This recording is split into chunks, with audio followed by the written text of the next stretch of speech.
I used to laugh at children's fears, not cruelly and never out loud. Just that quiet adult kind of amusement. Monsters under the bed. Shadows in the hall. Someone is watching me. Sure, honey. Then one Sunday I was crouched on the sticky floor of a mall restroom outside Columbus, Ohio, holding my 8-year-old daughter's hand, when a pair of polished black shoes stopped in front of our stall. A man's voice, low and calm, spoke into a phone and said there was a mother and daughter, and the girl was about 8. Then he mentioned the shopping bags and said, blue dress. Blue dress. Emma had picked out that dress, maybe 10 minutes earlier. It was sitting in one of our bags. That was the moment the whole cute childhood fears category died for me. Emma's grip on my fingers was so tight it hurt. She did not even look at me. She did not need to. She just pressed one finger to her lips like we were in a movie. Except in movies the bathroom floor is not tacky, and your heart does not feel like it is trying to climb out through your throat. She whispered, do not move. So I did not. I watched those shoes through the gap under the stall door. Slow steps. Stop. Slow steps. Stop. It looked like he was checking every stall one by one, like he had all the time in the world. The shoes paused in front of ours. Emma's breathing disappeared. Mine did too. Then the shoes moved again, and the voice kept going like he was giving some routine update. He said we should have come that way if we had not already left, and that he would keep looking. My brain was trying to catch up. A man in a women's restroom, looking for us, describing our bags. This was not confusion. This was a hunt. I pulled out my phone with shaking hands and hit record, because healthcare teaches you one thing very well. If it is not documented, it did not happen. The shoes circled once more and then stopped again. A stall door creaked open. Then another. Emma's eyes went huge. I did the only thing I could do without giving us away. I called emergency services. I did not scream. I just said there was a man in the women's restroom following us, and I had my 8-year-old daughter with me. They told me to stay where I was. Officers were on the way. The dispatcher told me to stay put and to alert mall security if I could do it safely. That advice sounded absurd in the moment, like panic had been outsourced to a man in a polo shirt. But it was still something. When the shoes drifted toward the sinks, I grabbed Emma and moved. We slipped out of the stall like smoke, fast and quiet, shopping bags clutched against our legs. We ran straight to the security office like our lives depended on fluorescent lighting and a locked door. The guard looked doubtful at first. Of course he did. 2 females rushing in with shopping bags and frightened faces can look like chaos without context. He asked what was going on, already bracing for a complaint about a coupon or a rude cashier. Emma was trembling, but she described the man perfectly. The black shoes, the dark suit, the camera strap. Then I played the audio recording. His expression changed immediately. He said that was not normal, which felt like the understatement of the century. He pulled up the mall cameras, and we watched the footage like a horror movie filmed on a mall budget. There he was, mid-40s, dark suit, neat hair, holding a small camera like it belonged there. He walked with the confidence of a person who believed rules existed for other people. Security followed him through the building on screen. About 30 minutes later, they found him. He did not run. He did not even look surprised. When the guard questioned him, the man calmly showed a plastic identification card and said his name was Scott Mercer. He claimed he was a licensed private investigator, conducting an investigation. The guard asked what investigation. Mercer said he could not disclose that because of confidentiality. Then he added, almost casually, that he was not doing anything illegal. A private investigator inside a women's restroom, looking for a mother and child, did not sound legal to me. And apparently it did not sound legal to security either. They called the police anyway. About 20 minutes later, an officer arrived. He looked at Emma first and softened at once. Then he looked at Mercer and did not soften at all. Mercer was escorted out, and that was when my phone rang. It was Jason. My brother-in-law. He sounded breathless and asked if I was all right. I stopped cold. I asked him how he already knew something had happened. Jason said he saw people posting online about a suspicious man at the mall and thought it might be us. Maybe that was possible in the age of neighborhood apps and local gossip pages, but it still landed wrong. It had been less than an hour, and Jason always seemed to know things before I told him. He said he was coming and asked where we were. I told him we were with the police and that they wanted statements at the station, but I could drive myself. He said he was coming anyway and hung up before I could argue. Of course he did. 2 years earlier, my husband Ryan died in a car crash. 1 minute we were debating cereal brands in the grocery store, and the next I was signing papers I could barely see through tears. After that, my whole life became a schedule. Shifts, bills, school pickup, surviving with the occasional pasta dinner. I'm a nurse. I work 12-hour shifts, the kind that leave your bones feeling borrowed. Emma and I built routines out of wreckage. Homework at the kitchen table, cartoons after dinner, pasta on the nights we needed comfort. Ryan loved tomato sauce. He used to grow basil in a little planter on our balcony, like it was some sacred ritual. A few days before the mall, Emma was pushing the cart through the grocery store and said she had a math test the next day. I asked if she felt ready, because that is what mothers say when they are trying not to think about everything else. She said she was fine. Then she said, more quietly, that Grandma Carol kept asking whether school was hard, like she wanted Emma to say yes. I paused right there in the rice aisle. My mother-in-law, Carolyn Brooks, had been unusually interested lately. Not warm grandmother interested. Measuring interested. Does your mom help you with homework? Is she home much? Does she ever leave you alone? She always asked like it was concern, but it tasted like something else. That night, Emma helped me cook, peeling tomatoes while I tried not to drown in memory. She said Ryan would have liked the meal. I swallowed and said yes, he would have. Then the doorbell rang around 8, late enough that no one shows up unless they are trouble, lonely, or both. When I opened the door, Jason was standing there holding flowers like this was a normal visit. Jason was Ryan's younger brother, recently divorced, still wearing that lonely look like a coat he could not take off. Emma squealed when she saw him, because children love people before they learn how complicated adults can be. He picked her up and handed her a little box. Inside was a plush character from her favorite cartoon. She lit up. I did not. We had never really told Jason enough for him to know exactly which character to buy. That night, after Emma fell asleep, I sat alone with coffee and tried to be fair. He was lonely. He missed his brother. He missed having a family around him. Fine. But then, the visits became regular. Every evening around 6, the doorbell rang like he had set an alarm. He always brought something. Candy. School supplies. Another toy. At first, I was grateful. Then, I was tired. By the second week, Emma started sighing when the bell rang. She would whisper that he was here again, and her smile would dim just a little. Jason sat on the couch and talked about how empty his apartment felt, how we were the bright spot in his week, and how Ryan would have wanted him to look after us. That line became his master key. Ryan would have wanted. He used it on every boundary. One evening, I tried to be careful and kind. I told him maybe not every day, because sometimes we were exhausted. He blinked like I had insulted him, apologized, and then showed up the next day anyway. One night, he casually asked if he could watch Emma rehearse her class presentation the following Thursday at 2 o'clock. My skin went cold. I asked how he knew the day and time.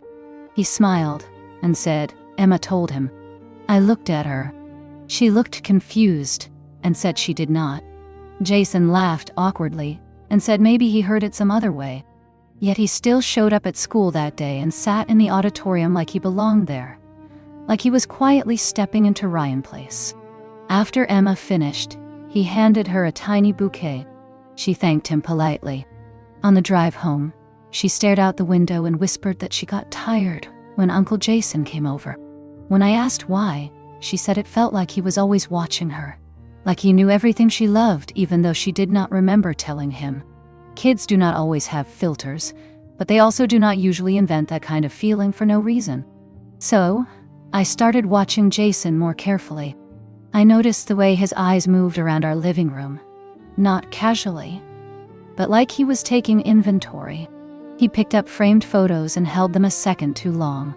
He looked at Emma's schoolwork, like it was evidence instead of a child homework. Then one afternoon he mentioned something that had not even really been discussed in our house yet. He smiled and said Emma must be excited for the zoo field trip next month, and added that packing lunches for it would probably be tricky. I froze. The flyer for that trip had come home the day before. It was still on Emma's desk, under a stack of papers. I had not even read it yet. I asked where he heard that. He said Emma told him. Emma's head snapped up right away, and she said she did not. The room went quiet. Jason gave this forced little laugh and said he must have mixed it up. He had not mixed it up. That night I noticed something else. The papers in Emma's desk drawer looked arranged, not messy, not shoved in, but organized. I asked whether she had cleaned it. She said no. The next day I watched from the upstairs window as Jason left our building. Before he got to his car, he stopped, turned, and looked up toward our living room window like he was checking something. My stomach dropped. Emma came up behind me and quietly asked if Uncle Jason was weird. I asked what made her think that. She said he always asked where we were going, when I worked, and whether we would be home on Saturday. Then she asked the question I could not answer. Why did he need to know all that? The last bit of maybe I am overreacting finally cracked when he asked for a spare key. He said it was just in case something happened to me, and he needed access because he was family. I told him no immediately. He frowned and pointed out that my neighbor was not family. I snapped back that Ms. Harper had helped us for years and never demanded a key. Then he said, Ryan would have wanted him to take care of this. Something inside me snapped at that. I told him not to use my husband as leverage. That was when Emma, almost too softly to hear, said he was kind of scary. For one split second, Jason's face changed. It went hard in a way I had never seen before. Then, it smoothed right back into a smile. The mall trip was supposed to be a break. Emma was growing so fast it felt like she had signed some secret contract with time. So we needed clothes, milkshakes, and one normal Sunday. She found the blue dress and spun around in the fitting room like the world was safe again. We walked through the stores while the shopping bags got heavier. Later we sat in the food court with fries and milkshakes, and she gave this happy little sigh and said it was fun when Uncle Jason was not around because then we could relax. That hurt more than I expected because she was 8 and should not have needed the word relax in connection with an adult relative. Then she said something that made my whole body go cold. She told me Uncle Jason had come by when I was not home. I asked when. She said last Wednesday. He was outside our building when she got home from school. He asked whether I was back yet. She told him she was going to Miss Harper Place after, and he just said okay and left. Wednesday was my late shift. I did not get home until after 9. Jason should not have known Emma would be alone after pickup, and he definitely should not have known she would be going to Ms. Harper. I felt cold all over. We tossed our empty cups and started walking toward the exit. Then, Emma suddenly stopped. She whispered, "That man." I followed her gaze. A man in the food court. Dark suit. Black shoes. My stomach tightened at once. I started to say her name, but she cut me off and said bathroom. Now. The fear in her voice was not dramatic. It was pure survival. So we moved fast. She pulled me into the women's restroom and stopped again right near the entrance like she could barely breathe. She begged me to come into the stall with her. I tried to tell her it was okay, but she said no, together. So we went into one stall together, 2 bodies in one cramped space, my shopping bags pressed against my knees, her hand shaking in mine. Then the shoes came. Then the voice came. And the blue dress became proof that someone was tracking us. You already know what happened in that stall. What mattered now was what came after. We got out. We ran. We showed security. They found Scott Mercer. Then we went to the police station. At the station, the bright overhead lights made everything look harsher, even my own hands. Emma sat beside me, very quiet, holding onto my sleeve like it was the only stable thing in the room. Scott Mercer sat across the hall, still calm, still polished, as if this were a business appointment and not something terrifying. Jason showed up before we even finished giving our statement. His face was pale. He rushed to Emma first and crouched down to ask if she was okay. She nodded, but she did not move toward him. That was new, and he noticed. A detective questioned Mercer. At first, he did not want to say much. Then the detective calmly explained how entering a women's restroom while pursuing a child would sound in court. Mercer's confidence cracked. Finally, he admitted he had been hired. The detective asked by whom. Mercer said a woman named Carolyn Brooks. My ears started ringing. My mother-in-law. My hands went numb. The detective asked why she hired him. Mercer swallowed and said he was supposed to document Lauren's daily life, to assess whether Emma was being neglected because her mother worked too much. I stood up so fast my chair scraped the floor. I asked what that was even supposed to mean. Mercer looked down and said Carolyn believed I was unfit, and she wanted evidence for a custody petition. Custody for my daughter. Because I worked. Because I was tired. Because Ryan died, and I did not fall apart in a way that made other people comfortable. Jason stared at Mercer like he had been punched. He said no, that his mother would not do that. The detective looked at him sharply and pointed out that he had been at my house often and had asked a lot of questions about schedules, school events, and plans. Jason opened his mouth, then closed it again. He finally said he had only been worried about me and Emma. Then Emma spoke. Very soft. Very clear. She said she had seen that man at Grandma Carroll's house 2 weeks earlier. The whole room went still. The detective turned to her gently and asked when. She repeated it. 2 weeks ago. She said he had been talking to Grandma Carroll while she was there. Mercer flinched, because children do not lie about things like that when they are not trying to protect anybody. The detective asked Mercer how many times he had met Carolyn Brooks. He admitted it had been 3. 1 meeting for instructions, 1 for an update, and 1 more for additional direction. The detective asked what that additional direction was. Mercer said Carolyn wanted more photos, more recordings, and anything that could make me look compromising. He said she wanted to know whether I had habits, connections, or routines that could be used against me. My stomach turned. Our lives had been reduced to notes on a page. Grocery runs. School pickup. My late shifts. Emma, blue dress. Everything filed away like evidence in a case built against a woman who had done nothing except survive. Then, the detective brought in a folder. Inside were dozens of photographs. Emma and me at the park. Emma and me leaving school. Me carrying groceries. Me laughing with her on a bench, completely unaware that someone was watching us. There were printouts of my social media tags. There were copies of my work schedules, clearly pulled from somewhere inside the hospital system where they had no business being touched. Then I saw the worst page in the stack. It was a typed checklist, neat and clinical, almost polite in how vicious it was. Overworked. Emotionally unstable after grief. Frequently absent. Lack of supervision. It was a plan to make me look like a negligent mother. There was even a section about Carolyn herself, written like a resume. Stable income. Paid off condo. Structured home.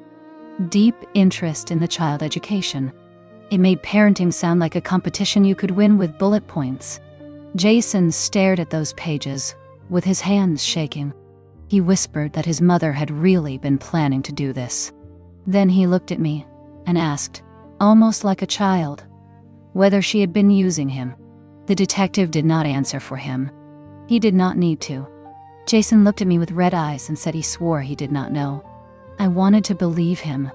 I also wanted to throw him out of my life like something that had caught fire. Both feelings were true at once. Grief does that. It makes your heart hold two opposite truths until one of them breaks. And before I could even sort through that, Carolyn herself showed up the next day. Carolyn arrived at the station already crying. The kind of crying that feels rehearsed before it even begins. She called Emma her baby and said that child was all she had left of Ryan. Then she looked at me like I was temporary, like I was the obstacle standing between her and the life she wanted. She said I worked too much. She said everything was too hard for me alone. She said she could give Emma a better life, more attention, more structure, more stability. The detective listened without changing expression.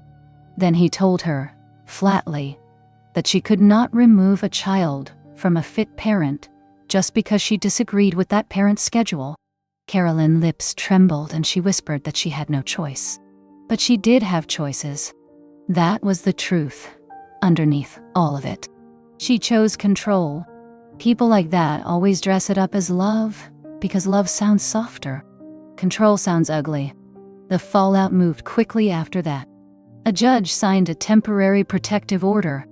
Carolyn was not allowed to contact Emma directly. Any contact had to be supervised. No surprise visits. No dropping by school. No pretending she was just checking in. Child services came by once, because of course they did. A caseworker looked through my kitchen, Emma room, her clean backpack, her homework folder, and the hospital badge still hanging from my lanyard like a scar I had forgotten to remove. She asked Emma if she felt safe with me. Emma said yes. Then she asked whether anyone made her feel unsafe. Emma answered quietly, "Grandma Carol." That was enough. Carolyn left town not long after.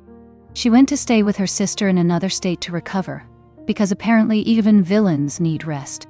Mercer ended up facing charges, and suddenly his confidential investigation sounded a lot less official. About a week later, Jason came to our door. This time he did not show up like he belonged there. He rang once and waited. When I opened the door, he looked like a man who had aged a year in 7 days. He asked if we could talk, and for the first time in a long while, I let him in without assuming I knew how the conversation would end. We sat in the living room while Emma did homework in her room the way children do when they are absolutely listening to every word. Jason stared at his hands and said again that he did not know. He said he thought Carolyn was only worried, and that she kept asking questions that sounded harmless until he repeated enough answers to build a map of our lives. I leaned back and asked him plainly if he had been feeding her information. He nodded. He said yes. He said she kept telling him he was the only man left in the family, that he should be my support, that Ryan would have wanted him to step in. Hearing Ryan's name used that way still hurt like touching a bruise. Then Jason said there was more. He looked up at me, eyes red, and admitted he had always liked me, even when Ryan was alive. He rushed to say he never acted on it, and never would have, but after Ryan died he cared too much, and Carolyn knew exactly how to use that. She knew he would keep showing up. She knew he would try to help. She knew he would not notice when helping turned into spying. He laughed once, bitterly, and called himself stupid. That was when Emma appeared in the doorway, like she had been listening the whole time, because of course she had. She asked whether we were talking. Jason dropped down in front of her and told her he was sorry, truly sorry. He said he was sorry she was frightened because of him. Emma studied him for a long moment, and then said something so simple, it almost broke me. She told him he was not bad, just tricked by Grandma Carol. Jason's face folded in on itself. He whispered that being tricked did not excuse what he had done. Then Emma walked over and took his hand. She said that if he had not been around so much, maybe it all would have taken longer to notice. Maybe it could have been worse. I turned away so neither of them would see my eyes. Because sometimes an 8-year-old says something so clear, so merciful, that it leaves the adults in the room looking smaller. Jason did not become family again overnight. But That was the beginning of something slower, more careful, and maybe real. Jason did not become part of our life again all at once.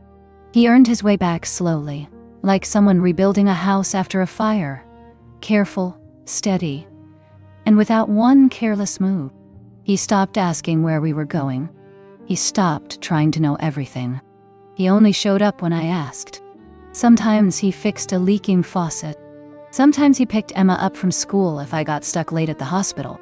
Sometimes he drove us out to the old lake cabin Ryan loved, just so I could keep the little garden patch alive because losing that too felt unbearable. He told Emma stories about Ryan as a kid, not to replace him, but to keep him real. She listened to those stories like they were oxygen. Some nights, Jason and I sat at the kitchen table with tea and silence. Not romantic at first, just human. Over time, I stopped seeing him only as my husband, brother, or Carolyn's son. I started seeing him as himself, and that changed things. 1 year later, spring came with lilacs, and air soft enough to feel like permission. Jason and I got married quietly. No spectacle. No performance. Emma wore a white dress and scattered flower petals down the aisle, smiling like she was carrying sunlight in both hands. After the ceremony, she hugged me and asked in a small voice if I was happy. I kissed the top of her head and told her yes, because of her. Then she looked up at the sky and asked whether I thought Ryan could see us. My throat tightened, because time does not erase that ache. It only teaches you how to carry it. I told her yes.